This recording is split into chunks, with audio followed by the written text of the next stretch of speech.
Hello friends, welcome to Sunitha kitchens. ఈరోజు మీకు చూపించబోతున్న recipe పిల్లలు ఎంతగానో ఇష్టపడే ఆలు సూజీ కట్లెట్స్ అండి.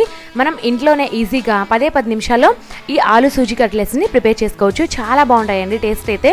ఇప్పుడు ఈ కట్లెట్స్ ప్రిపేర్ చేసుకోవడానికి కావాల్సిన ఇంగ్రీడియంట్స్ చూద్దాము. ముందుగా 4 మీడియం సైజ్ బంగాళాదుంపల్ని శుభ్రంగా కడిగి సగానికి కట్ చేసుకొని కుక్కర్లో ఉడికించి పెట్టుకున్నానండి. పైన తొక్కంతా కూడా నీట్గా తీసి పెట్టాను. అలాగే మిగతా ఇంగ్రీడియంట్స్ కూడా చూద్దాము. బొంబాయి రవ్వ 1/2 కప్ పడుతుందండి. సుమారుగా 5 నుంచి 6 టేబుల్ స్పూన్లు తీసుకోవాలి. అలాగే మిగతా ఇంగ్రీడియంట్స్ కూడా చూద్దాము. వీలైనంత సన్నగా కట్ చేసి పెట్టుకున్న ఒక మీడియం సైజు ఉల్లిపాయ అండి, ఈ విధంగా సన్నగా కట్ చేసి పెట్టుకోవాలి. అలాగే పచ్చిమిర్చి 2, కరివేపాకు కొత్తిమీరను కూడా ఈ విధంగా కట్ చేసి పెట్టుకున్నాను. సాల్ట్ రుచికి సరిపడా, కారం 1/2 టీ స్పూన్ పడుతుంది, మరి ఎక్కువగా యాడ్ చేసుకోదండి. అలాగే జీలకర్ర 1 టీ స్పూన్. ఇప్పుడు తయారీ విధానాన్ని చూద్దాము. ముందుగా ఒక మిక్సింగ్ బౌల్ తీసుకొని అందులోకి ఉడికించి పెట్టుకున్నటువంటి బంగాళాదుంపల్ని వేసుకొని ఈ విధంగా మ్యాషర్తో బాగా మ్యాష్ చేసుకోవాలండి. మీ దగ్గర మ్యాషర్ లేకపోయినట్లయితే చేతితోనైనా సరే మెత్తని పేస్ట్లా బాగా మ్యాష్ చేసుకోండి. ఒక 2-3 నిమిషాల పాటు బాగా మ్యాష్ చేసుకున్నట్లయితే మెత్తని పేస్ట్లా మ్యాష్ అయిపోతుంది. ఇప్పుడు నేను మ్యాషర్ని పక్కన పెట్టేసి మీకు చూపిస్తానండి ఎంత మెత్తగా మ్యాష్ అయిపోయిందో. ఈ విధంగా పేస్ట్ లాగా ఉండాలండి. ఇందులోకి ఇప్పుడు 5 నుంచి 6 టేబుల్ స్పూన్ల బొంబాయి రవ్వని యాడ్ చేస్తున్నాను. అలాగే ఇందులో జీలకర్రను కూడా యాడ్ చేస్తున్నాను. మీరు వీలైతే జీలకర్ర పొడి అయినా యాడ్ చేసుకోండి. అలాగే కారం యాడ్ చేస్తున్నాను. ఫైన్గా కట్ చేసి పెట్టుకున్నటువంటి ఉల్లిపాయ, పచ్చిమిర్చి, అలాగే కరివేపాకు కొత్తిమీరను కూడా యాడ్ చేస్తున్నాను. చివరగా రుచికి సరిపడా సాల్ట్ యాడ్ చేసి బాగా మిక్స్ చేసుకోవాలి.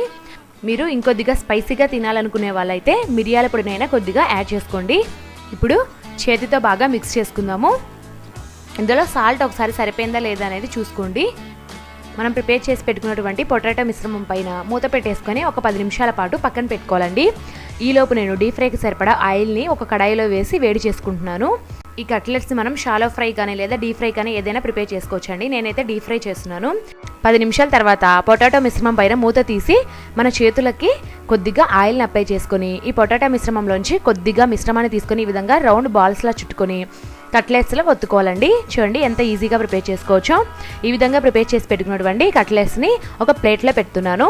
ఈ విధంగా మిగతా మిశ్రమాన్ని కూడా కట్లెట్స్లో ప్రిపేర్ చేసి పెట్టుకోవాలండి. చాలా ఈజీగా ప్రిపేర్ చేసుకోవచ్చు. ఫస్ట్ టైం చేస్తున్న వాళ్ళు కూడా చాలా ఈజీగా ప్రిపేర్ చేసుకోవచ్చు అండి, అంత బాగా వస్తాయి. ఈ విధంగా మొత్తం మిశ్రమాన్ని నేను కట్లెట్స్లో ప్రిపేర్ చేసి పెట్టుకున్నానండి. చూడండి కట్లెట్స్ రెడీ అయిపోయాయి. ఇప్పుడు వీటిని మనం డీప్ ఫ్రై చేసుకుందాము. ఈలోపు ఆయిల్ కూడా బాగా వేడెక్కిందండి. ఇప్పుడు కట్లెట్స్ నేను ఆయిల్లో వేసేస్తున్నాను. మీకు డీప్ ఫ్రై ఇష్టం లేకపోతే ప్యాన్లో 4 నుంచి 5 టేబుల్ స్పూన్ల ఆయిల్ని వేసి షాలో ఫ్రై అయినా చేసుకోవచ్చండి. కాకపోతే చాలా ఎక్కువ టైం పడుతుంది. వీటిని మనం మీడియం ఫ్లేమ్లో పెట్టి మారుగా గోల్డెన్ బ్రౌన్ కలర్ వచ్చేంత వరకు వేయించుకోవాలి, 2 వైపులా కూడాను. కొన్ని నిమిషాల తర్వాత చూస్తే చూడండి మంచి కలర్ వచ్చేసాయి. బాగా వేగిపోయిందండి, క్రిస్పీగా తయారైపోయింది. వెంటనే వీటిని టిష్యూస్లోకి తీసేసుకుంటున్నాను. మిగతా కట్లెట్స్ని కూడా నేను ఇలానే డీప్ ఫ్రై చేస్తున్నానండి. మీకు ఇష్టమైతే చివర్లో కొద్దిగా బ్రెడ్ క్రమ్స్ యాడ్ చేసి ఈ కట్లెట్స్ని ప్రిపేర్ చేయండి. చాలా క్రిస్పీగా వస్తాయండి. ఇంకా నేనైతే బ్రెడ్ క్రమ్స్ని యాడ్ చేయకుండా ఎలా ప్రిపేర్ చేయాలో చూపిస్తున్నాను.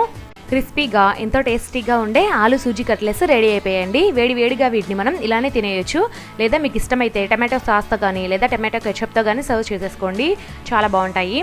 చూసారు కదండి ఈ వీడియో. మీకు నచ్చినట్లయితే ఇలాంటి మరెన్నో వెరైటీ రెసిపీస్ కోసం నా ఛానల్ని సబ్స్క్రైబ్ చేసుకొని ఒక లైక్ చేసి కామెంట్ పెట్టండి. Thanks for watching.